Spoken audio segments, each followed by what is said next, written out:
老君一到，整个仙宴的气氛都变得无比严肃。原本有说有笑的仙子不敢说笑了，玉帝王母也变得严肃了许多。那些准备起舞的嫦娥们连忙调整呼吸，拿出最完美的笑容，反复在心底告诉自己，那高台上的老神仙是神像，是神像。当然最紧张的还是人教某些记名弟子，他们大气儿都不敢喘，行礼之后就低头坐在自己的位置，唯恐老君来一句你谁呀，那就真的是形式上的死亡，直接没以后了。便是阐节两教亲传弟子们此时也是端正坐姿，斟酌言辞。尤其是那太乙真人本来都舔润了嘴唇，准备给西方教来人弄点阴间和阳间的通用语录，老君一来，这太乙也只能够老老实实的闭嘴，甚至稳妥起见，自己主动给自己嘴上摁上了封印。老君太清圣人之化身，基本等同于太清圣人直接现身。在场诸位道门高手也就玄都大法师的表情没有什么变化。大法师对老君行礼之后，好整以暇的左观右盼，欣赏一下道门弟子和天庭仙神的优良表情。其他道门弟子一个比一个紧张，莫看截教弟子在通天教主面前颇为放松，直言直语都是无妨，但是在老君面前也要主动地表现出温良恭俭、儒雅随和的一面。而阐教弟子刚好相反，此时他们反倒担心自己是否会执礼太过，让倡导清净无为的老君不喜。天庭仙神还好一些，也就非常害怕，还称不上是恐惧，顺便在心底感慨水神脸够大的呀，不是，面子够大的呀。玉帝王母张罗庆典，八方仙神齐来贺礼，都率宫老君骑牛来此，道门弟子端正坐姿。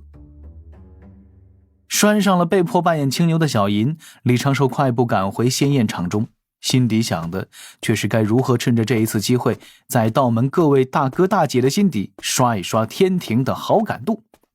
到时候如果他们能够心甘情愿的肉身上榜，总好过只剩下一缕元神被封神榜套牢。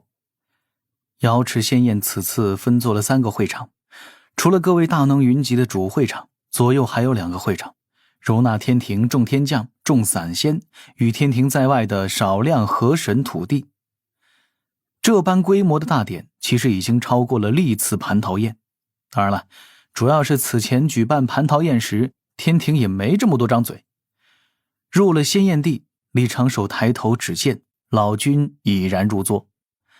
老君还是坐在老位置，在玉帝王母稍微靠后的宝座中闭目养神，仿佛周遭事与他无关。不多时，一朵白云载着西方教6名弟子迅速飞来。他们抵达此处之后，见其内阵仗，又见老君的身影，心态都禁不住起了变化。不过是人教弟子在天庭中的神位升阶，至于惊动这位平日里完全不现身、最强圣人的化身登场吗？大教弟子与大教弟子，说一样其实不一样，说不一样其实也一样。这4名老道，2名中年道者硬着头皮向前，当下就要拿出贺词，草草诵读了事儿。却听李长寿一声且慢，各自头皮发麻，急欲转身逃遁。李长寿正色道：“6位道友既来天庭，为何不拜玉帝陛下与王母娘娘？”这6名西方教圣人弟子此时哪里敢说半个不字啊？现如今谁还不知天庭水神的厉害？等闲被天庭水神，也就是如今太白长庚抓住一点小毛病，立马就会被上纲上线，恨不得把远古洪荒天地破碎的因果都算在他们头上。正所谓从心所欲不逾矩。6名西方教来人老老实实的向前，对玉帝行礼，做了个道揖。玉帝含笑点头，表现的也是从容大度，似乎比之前沉稳了几分。李长寿也并未多为难这6个普通西方弟子，心底记挂着西方教大师兄之事，不知对方是否有暗手隐手，稳妥起见，自己总归是要留几手。李长寿此前所料不错，西方教开始重视起了地藏如今的特殊性。换而言之，地藏已算是西方教能够拿得出手且为数不多的牌面之一，待西方教6人念完地藏写的简单贺词，东木公主动起身，笑呵呵地引着他们去了靠近门口的偏僻位置。这会儿西方教弟子顿时对东木公投来了感激的眼神，这也是东木公少有的做这种脏活累活反而会得对方感激的时候了。这般小插曲刚刚落下帷幕，就见道道流光飞来，却是4海龙王各带着一名美貌龙女，一名英俊龙子进了瑶池之中，向前对玉帝王母行礼。李弼、东海龙王敖广带着3位龙王、8位龙子龙女转身，整齐地对李长寿做道揖，口中言说百般祝福。李长寿连连还礼道谢，笑容颇为和善，但是双方都有意保持着一定的距离，并未表现得太亲密。虽天庭不存在功高震主的说法，但是无论是谁都不想看到手下权臣建立起坚固的派系。龙族本来就是李长寿一力扶进天庭，李长寿又算是4海龙王的顶头上司，统管天下水势，两者表现出一些距离感才是最明智之选。龙王龙子们刚入座，瑶池吹起阵阵凉风，10位阎君鱼贯而入。不多时，大禹帝君身着华服长袍，风度翩翩地飘然赶至，也被安排到了显眼的位置。玉帝又多等了一阵，见各路宾客已经到得差不多了，开口唤道：长庚啊！正跟云霄仙子9尊蹭9尊的李长寿连忙回神，起身：小神在。今日大家都是为你庆贺而来，你就四处多走动，随与你师兄师姐对饮欢谈，莫要拘泥于君臣之礼。啊，多谢陛下。当下李长寿端起9尊环视一周，各处顿时安静了下去，投桃报李算是李长寿最喜做之事。此时他绕出矮桌，双手抱着9尊到高台下方正中，对玉帝和王母行了个道揖，朗声道：遥想当年，小神不过是人教一介散修，奉大法师之命，于南海星海神庙皆在做些教化凡人、延续气运之事。还记得那日是玉帝陛下与木公来凡尘巡查，想寻到救万民于水火之法，恰好到了那海神庙中，让小神能与陛下一番畅谈。若陛下无赏识，若无大法师一路点拨，小神难有今日之风光，也难有这般机缘得以拜入老师门下。第一杯，长庚敬陛下与娘娘，愿天庭昌盛，3界安宁，陛下之德则会先凡。玉帝与王母含笑端起面前的9尊，遥遥与李长寿碰杯。王母自是动作端庄优雅地抿了一口，玉帝却是大手一挥，一口闷了，目中满是感慨，朗声道：当年吾与长庚于凡尘南海初会，长庚所献12策，而今一一实现。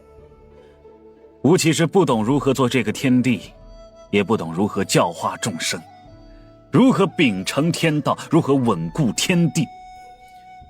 彼时天庭何其微弱，洪荒何人知晓，3000世界何处可听闻。长庚于天庭，便如长庚今日之神位，太白启明，能得长庚相助，吾何其幸。木公站起身来，天庭所属仙神龙王阎君同时举杯敬玉帝王母。木公高呼：敬陛下得良臣相助，愿天庭长生，3界安宁。众仙神齐声呼喊：陛下之德则会先凡。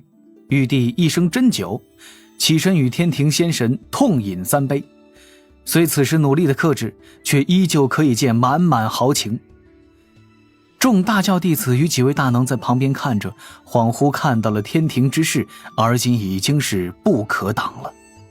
随之李长寿走回座位，在旁边侍奉的仙子连忙送来第2杯仙酿。李长寿端酒高举，快步走到高台侧旁，对着老君深深一拜。这第2杯酒，弟子斗胆敬老君。弟子修的是老师所传清净无为之道，走的是阴阳平衡之路。若无此道，焉得此果？弟子能去面对诸多凶险，全仗老师之名；弟子能有今日之道行，全凭老师传道授业。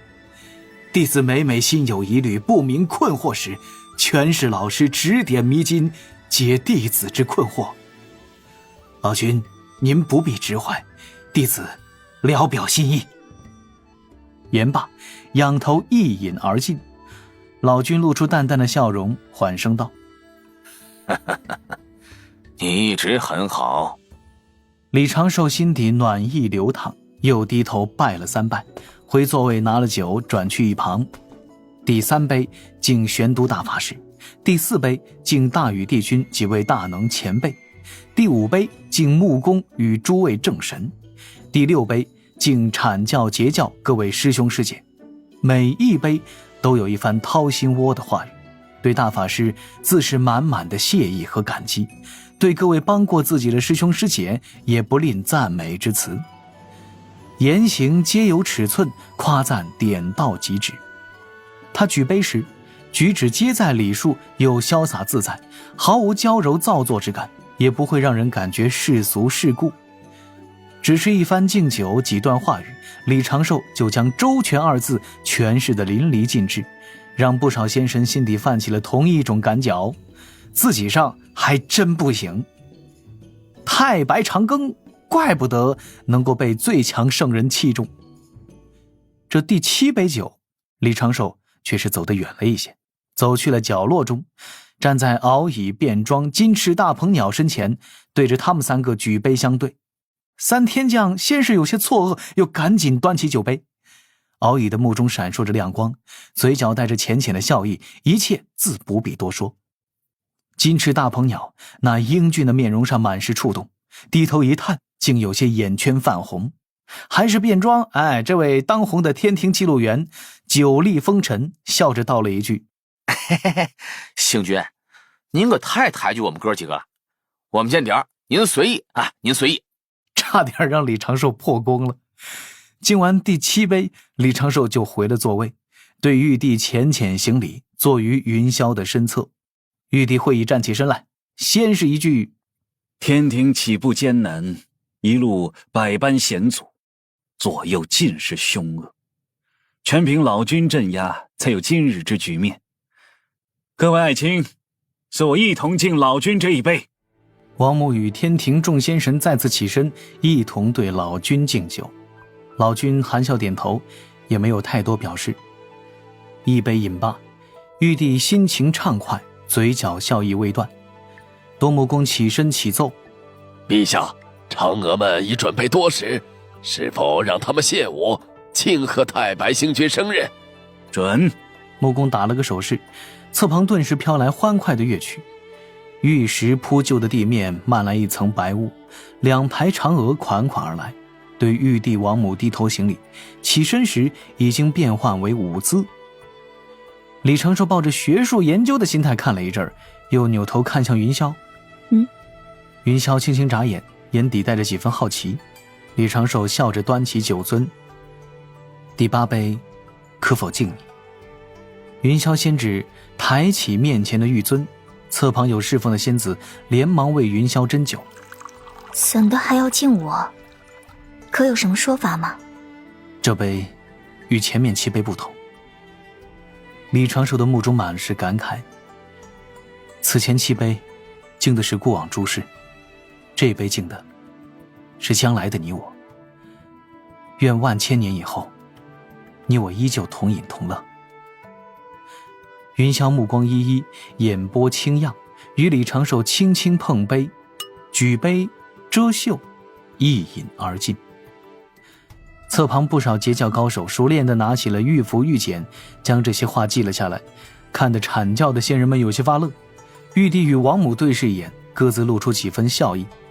陛下，今日难得如此盛事，何不去请月中恒娥前来，为长庚爱卿献舞贺礼。这不太好吧？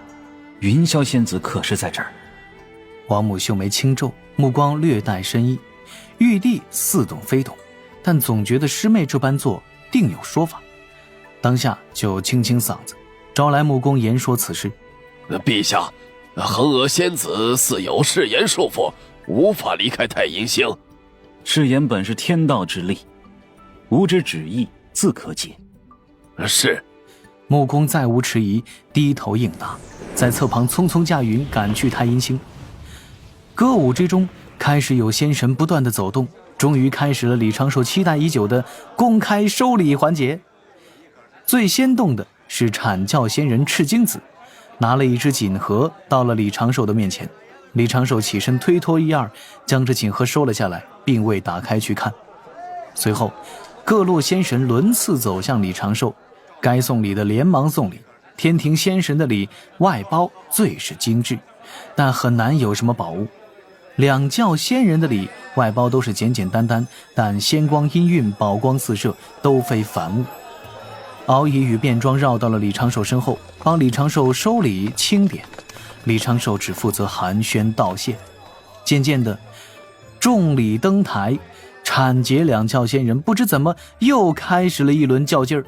阐教太乙真人送出先天阴阳宝材，截教金灵圣母送出先天五行灵宝，阐教玉鼎真人送出重宝残剑，截教琼霄仙子送出散灵圣水。而后截教乌云仙送出6件灵宝，截教仙送出一堆珍品宝材，截教仙送出2株万年灵药，等等等等。因为人多的优势，这截教仙迅速就占得上风了。